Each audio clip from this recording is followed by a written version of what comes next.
of Denver. We lose more than 30,000 of our fellow Americans to gun violence every single year. And we're meeting kids in middle school. Met a beautiful young woman named Milan at middle school in Newton, who said, 14 years old, says, I'm sick of going to school wondering whether or not I'm going to come home at the end of the day. Henry, that kid that I'm so proud of, who with his team just won that relay, active shooter drill is what he's telling me that he did at school on the day that he came home last year. This is absolutely wrong, and we either accept it as we have, as our fate and as our lot, or we change it as you are.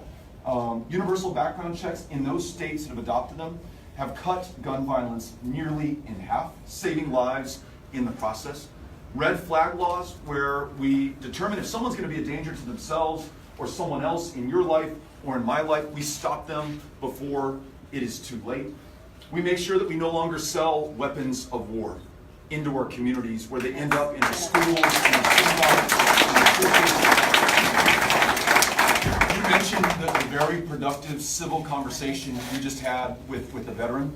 I'll tell you, I was in Wichita Falls back in Texas, and a Vietnam-era veteran approached me at the end of our town hall, and this was just after the horrific shooting at Marjorie Stoneman Douglas in Florida. And he said, that young man who killed those students was better armed in that high school against innocent kids than I was in the jungles of Vietnam. So I love that you prefaced what you said about respect for the Second Amendment, respect for gun owners, to whom we should listen. Because when we do, they tell us that those solutions that I just described make common sense, are popular across party lines, and will save lives in the process. So if I listen to you instead of the NRA, or worry about their PACs or the gun lobby or the effect on our polling or even the next election, there's no stopping what we're going to be able to do and the number of lives that we're going to be able to save. So you have my commitment to listen to you and other people who want to make sure that we do the right thing. And thank you for being here. Appreciate it. Here's our next question.